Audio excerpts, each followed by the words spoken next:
Graça e paz a todos. Vamos dar continuidade aos nossos estudos do livro de Atos dos Apóstolos, a partir do capítulo 9, e hoje nós vamos estar estudando do versículo 1 ao versículo 19. Bom, em primeiro lugar, nesse trecho, aí nós temos Saulo.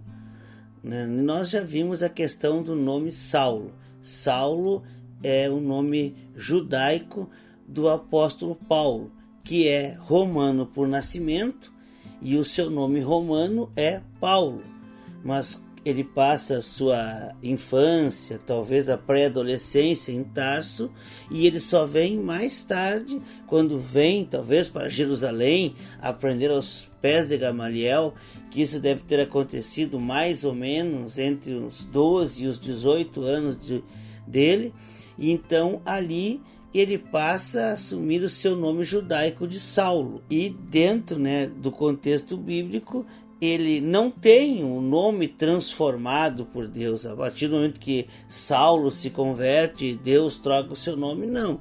Ele tinha os dois nomes, o nome romano Paulo e o nome judaico Saulo. Saulo em referência a Saul, primeiro rei de Israel. Então, e ele só vai mudar esse nome mesmo, só vai assumir o nome Paulo, o nome romano de Paulo, quando ele decide, ou quando ele compreende e assume o seu chamado para o evangelho dos gentios. Então é quando ele começa as suas viagens missionárias, é quando ele toma esse conhecimento, digamos, não conhecimento, mas quando ele toma assim, essa decisão de evangelizar, de pregar o evangelho aos gentios, é que então ele assume o nome romano de Paulo. E o texto segue dizendo que ele respirava ameaças de morte, ameaças e morte. Com Estevão, ele apenas consentiu na morte de Estevão. Ele teve participação, ele teve voto, vamos dizer assim, ele influenciou, ele participou no movimento que resultou na morte de Estevão. E a partir dali, ele começa então um movimento de perseguição à igreja, que a igreja que estava se formando, não se falava ainda em igreja, mas didaticamente nós podemos dizer que é a igreja. Ao cristão, aqueles que estavam anunciando, ou como a palavra mesmo fala, e ele várias vezes repete, os do caminho, aqueles que confessavam, aqueles que manifestavam a sua fé em Jesus, ou que Jesus era o Cristo. Então ele ficou envolvido, ele ficou obcecado, vamos dizer assim, nessa perseguição, em dar fim, em dar cabo, em exterminar de uma vez esse pensamento, essa fé, e se necessário fosse, inclusive, as pessoas que manifestavam, as pessoas que tinham essa fé. Ele pede então ali, nós vimos cartas às sinagogas, ele pede permissão para ir além de Jerusalém, ele quer ir em outros lugares, ele quer ir aonde o evangelho, onde o caminho fosse, onde o evangelho fosse pregado, aonde Jesus fosse anunciado como Messias. Paulo queria ir nesses lugares e acabar de vez com esse pensamento, acabar de vez com essa seita, aonde quer que fosse. Então ele pede cartas para a sinagoga de Damasco, ou seja, ele pede uma autorização. Havia um decreto, havia uma lei que regulava, editada por Roma, é claro, que dava uma permissão, e aí a gente não vai entrar nessa seara, não vamos entrar nesse campo, mas havia uma lei que permitia que em assuntos religiosos a Judéia fosse reconhecida como um estado independente, ainda que fosse do domínio de Roma, mas que pudesse inclusive pedir extradição. E é o que acontece nesse fato aqui. Paulo pede ao sumo sacerdote uma carta de extradição, que aonde quer que ele fosse, no caso ele fosse em Damasco, era onde ele queria ir, porque havia em torno de uns mais de 10.000 judeus em Damasco, e ele queria chegar naquela cidade, porque dali, né, era um centro. Damasco era um centro de onde partiam várias pessoas para vários lugares do mundo. Então Paulo queria chegar lá, que ele acreditava que chegando em Damasco e parando com esse evangelho, com a seita do caminho, lá em Damasco, ele impediria que ela avançasse muito mais. Então esse era o objetivo, mas era preciso uma carta de extradição para que, chegando lá, ele apresentasse na comunidade, para as autoridades, e eles reconhecendo essa autoridade que tinha Jerusalém de extradição, então poder prender homens e até mulheres. Outro detalhe importante, a maioria das perseguições em outros tempos e o comum na época eram para homens. Os homens, até mesmo na própria cultura romana, quem era acusado em termos de religião, dentro do paganismo, era o homem. Mas Paulo, ele vai além, ele pega homens, e Lucas faz essa distinção. Isso é importante, por isso que Lucas escreve homens e mulheres, porque o comum na época era os homens sofrerem as penalidades por alguma ofensa religiosa, por algum crime religioso, vamos dizer assim, alguma acusação na área religiosa. O homem era comum para o homem, mas Paulo também pega as mulheres, homens e mulheres. Então esse é o Saulo. Esse é o Saulo, o judeu fariseu, zeloso pela lei, que está disposto, está empenhando a sua vida em perseguir os cristãos e acabar com aquilo que se chamava os do caminho, aqueles que anunciavam que Jesus era o Cristo. Então isso se tornou o objetivo da vida do judeu fariseu Saulo, acabar com a seita do caminho. Então Saulo parte nessa jornada para Damasco, e no caminho da Damasco, próximo a Damasco, ele tem uma visão, uma luz, uma voz que fala com ele, e ele vai ao chão, né? Alguns dizem que a expressão caiu do cavalo vem desse momento, embora esse momento não fale em cavalo. Diz que Paulo ele caiu por terra, mas a tradição diz que um homem do nível de Paulo, né, do status social de Paulo, ele andaria, com certeza, ele estaria andando a cavalo. E daí vem aquela expressão que caiu do cavalo. No entanto, o interessante ali, né, o que nos interessa ali é que vem aquela luz e vem aquela voz, e Paulo pergunta, né, faz a pergunta: quem és tu, Senhor? E essa voz diz: eu sou Jesus, a quem tu persegues. E aqui é um outro ponto muito interessante, né? Eu sou Jesus, a quem tu persegues. Mas na verdade, Saulo não estava perseguindo Jesus. Saulo estava perseguindo aqueles que falavam, aqueles que anunciavam, aqueles que estavam disseminando uma mentira, dizendo que Jesus havia ressuscitado e que ele era o rei dos judeus e que ele era o filho de Deus, aquele que era o prometido. Então era esses que Saulo estava perseguindo. Mas o interessante é que Jesus fala: eu sou Jesus, a quem tu persegues. Ou seja, dois aspectos. Ao perseguir aqueles que anunciavam a Jesus como Salvador, Saulo estava perseguindo o próprio Jesus.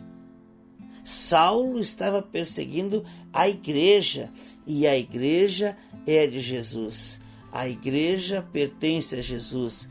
A igreja é a noiva de Jesus. Nós somos ovelhas do rebanho de Jesus. Então isso é muito interessante nessa expressão.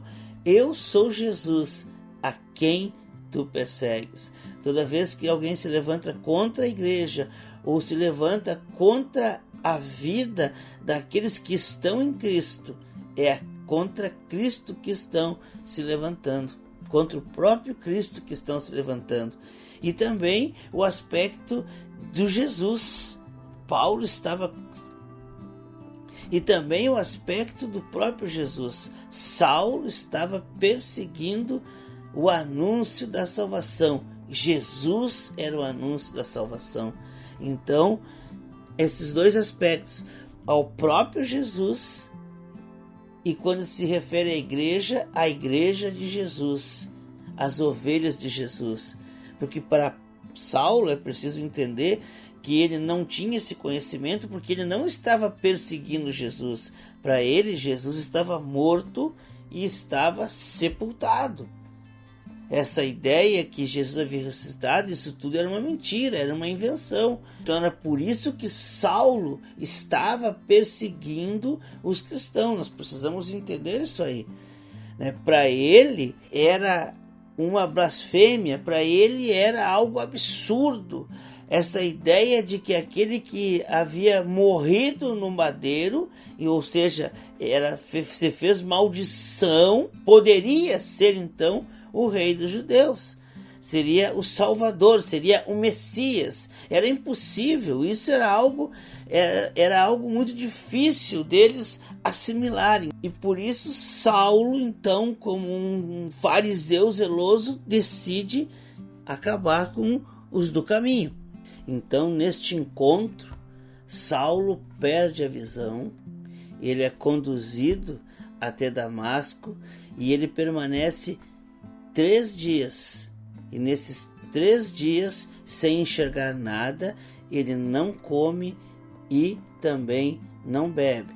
Isso é algo muito interessante, algo muito importante e que deve nos chamar a atenção. Esses 3 dias que ele esteve ali cego, ele orou e jejuou, como um bom fariseu, com certeza.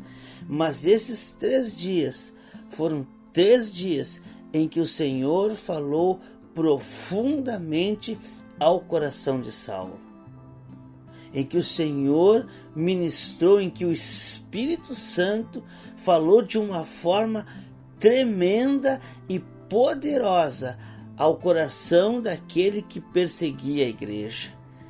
Eu vejo assim de uma forma, como eu falei quando nós estudamos lá, a ressurreição de Jesus, aquele período de 40 dias em que Jesus apareceu por diversas vezes aos seus discípulos, e nós eu comentei que foi um aprendizado para os discípulos assim intenso. Talvez tudo aquilo que eles ouviram falar durante os 3 anos do ministério de Jesus, mas não conseguiam entender, talvez eles tenham naqueles 40 dias, naquele período de 40 dias em que Jesus apareceu para eles, o Jesus ressurreto, talvez ali eles tenham entendido tudo, ou muita coisa.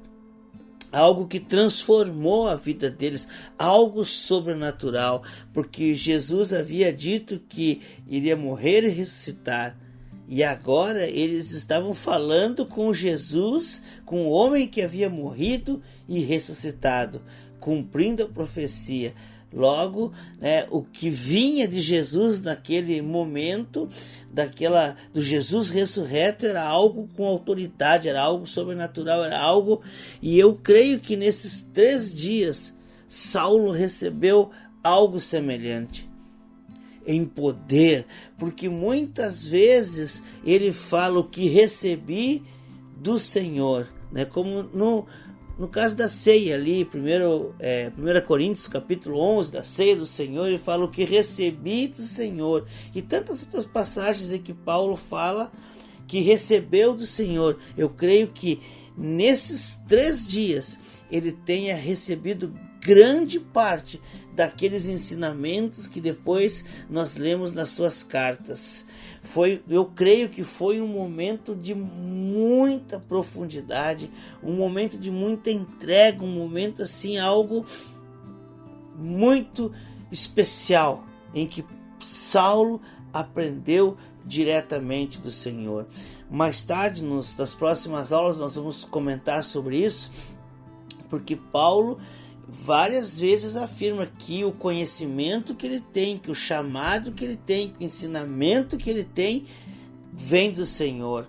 A autoridade que ele tem em falar vem do Senhor. Ele nunca disse que ele aprendeu com os discípulos. Com certeza alguma coisa, alguma orientação ele deve ter recebido dos discípulos, dos apóstolos de Jesus, mas a grande maioria, a grande parte do conhecimento de Saulo, de Paulo, no caso já aí do apóstolo Paulo, veio diretamente do Senhor. E nesses 3 dias de conversão, na qual o Espírito Santo ministrou com grande impacto na vida de Saulo, foram aqueles dias que realmente fizeram a transformação na vida desse homem. Não, então, várias vezes a gente lê sobre esses 3 dias sem ver, durante os quais não comeu nem bebeu. Parece uma coisa assim, comum, uma coisa trivial, uma coisa que nós não damos importância quando lemos a palavra. Mas quando nós lemos as cartas e vimos que da onde veio o conhecimento de Paulo, e ele fala que veio do Senhor, mas quando que ele recebeu do Senhor? Uma das oportunidades em que ele recebeu do Senhor, e talvez uma das maiores oportunidades, eventos na vida de Paulo que ele recebeu do Senhor, foram esses 3 dias que Paulo passou cego, sem comer e sem beber, talvez orando, e foi um momento de grande intimidade que Saulo teve com o Senhor, e foram esse momento que fez, o que resultou na transformação da vida de Saulo. Então a palavra segue dizendo que Ananias é chamado para ir até Saulo e pregar o evangelho, e falar com Saulo, e para que as escamas dos olhos dele caíssem.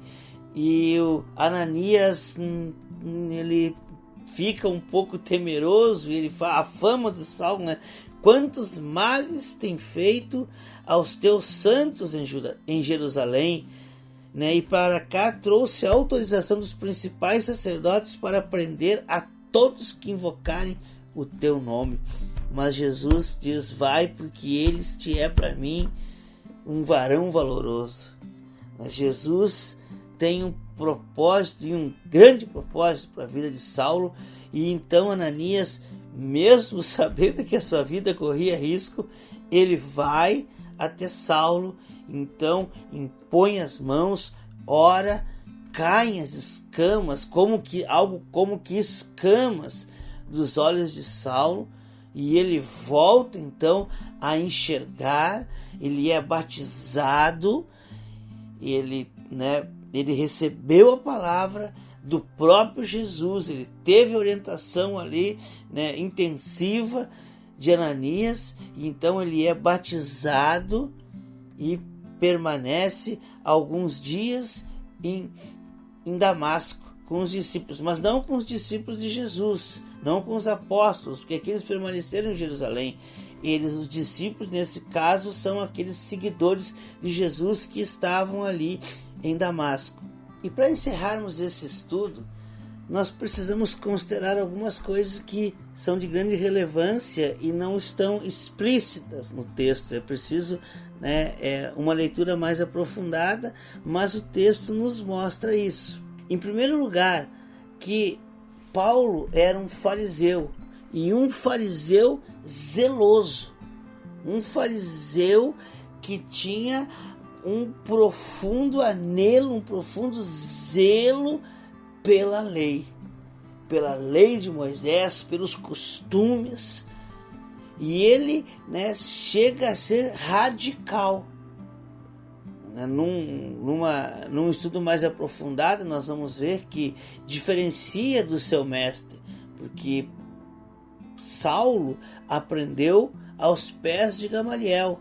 E Gamaliel, os estudiosos, e a palavra mesmo mostra, nos dá, né, quando fala que do parecer de Gamaliel, que quando prendem Pedro e João, Gamaliel dá um parecer, né, se, né, como grande corrente concorda que é o Gamaliel que ensinou a Saulo, era alguém mais liberal, tanto que ele dá o parecer, olha, deixa que eles vão embora, libertem eles, porque se for de Deus, vai prosperar, se não for, em seguida vai terminar. Gamaliel então era alguém, né, dava um ensinamento um pouco mais liberal, mas o seu discípulo Saulo era muito mais, ou melhor, muito mais não, era totalmente radical. Então é essa visão que nós podemos ter de Saulo.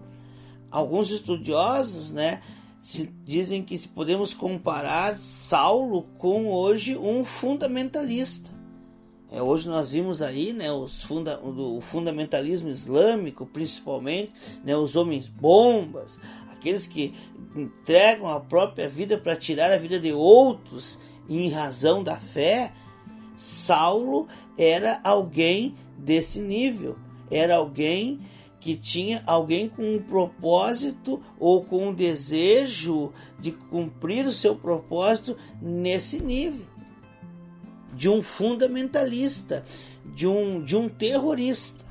Era assim que Paulo também, não se escandalize, mas Paulo, alguns estudiosos classificam o Saulo, o judeu perseguidor da igreja, nesse nível, de alguém, de um fundamentalista que estava disposto a entregar a própria vida para extinguir essa fé, para extinguir, né, aqueles que anunciavam Jesus como Messias. Ele estava disposto a tudo. Então ele é comparado nos dias de hoje a um fundamentalista, a um terrorista. Esse era o Saulo que agora havia se convertido. Um fundamentalista que estava disposto a tudo para acabar com uma fé, agora é alguém que anuncia essa fé. E essa transformação ocorreu nesse encontro que ele teve com Jesus ressurreto. Nesses 3 dias em que, com certeza, ele foi ministrado pelo Espírito Santo de Deus, ele foi ministrado por Jesus, pelos próprios Senhor. E esse encontro, esses 3 dias, fizeram com que a teologia de Paulo fosse transformada, fosse totalmente transformada. Teologia, de uma maneira simples, é o pensamento, é o estudo das coisas a respeito de Deus. É um conhecimento, é aquilo que nós podemos conhecer de Deus, é teologia. E aquilo que Paulo conhecia de Deus, ou seja, a sua teologia, ela foi completamente transformada. Porque a partir do momento que Paulo reconhece que Jesus é o Cristo, que Jesus morreu e ressuscitou, a sua cristologia, né? Cristo, as coisas referentes ao Cristo, ao Filho de Deus, ao Messias que existia nas Escrituras, que existe nas Escrituras, é transformada. Para Saulo, de forma alguma, o Jesus que os do caminho anunciavam poderia ser o Salvador, poderia ser o Messias, porque ele havia morrido no madeiro. Então era maldição, isso era um absurdo. Mas agora Paulo reconhecia que Jesus era verdadeiramente o Cristo. Logo a sua cristologia mudou. Se Paulo reconhece que Jesus é o Cristo, então a soterologia, ou seja, aquilo que diz respeito à salvação, também mudou. Porque para o judeu, dentro dos costumes, dentro daquilo que eles acreditavam, para o judeu, eles acreditavam na salvação pelas obras. E agora, Com Jesus, a salvação é pela fé. Então, o meio de salvação mudou completamente para ele, da fé, das obras para a fé. Mudou a cristologia, mudou a soteriologia, mudou a sua eclesiologia, né, o seu pensamento, o seu estudo a respeito da igreja. Por quê? Porque para o judeu, para o fariseu Saulo, somente os judeus seriam salvos. A igreja, o povo escolhido, ou Deus, era somente dos judeus. E agora, se Jesus era o Messias, era o Cristo, logo, e Jesus morreu por todos, e a salvação vem pela fé e não pelas obras, então não apenas mais os judeus são a igreja, mas todos aqueles que receberem a Jesus Cristo. E também a escatologia de Saulo mudou, foi transformada, porque para ele, se Jesus não era o Cristo, e ele não acreditava nisso, logo então Jesus ainda estava por vir. O que se diz, inclusive alguns estudiosos, é que Saulo acreditava, e havia um pensamento assim, de que esse movimento que anunciava Jesus como Cristo, e isso era uma mentira, estava impedindo Deus de enviar o Messias verdadeiro. Então, por isso que ele precisava disseminar, acabar de uma vez, exterminar com os do caminho, com esse anúncio, porque para que se cumprisse a escatologia, as últimas coisas, escatologia diz respeito às últimas coisas, aos últimos acontecimentos.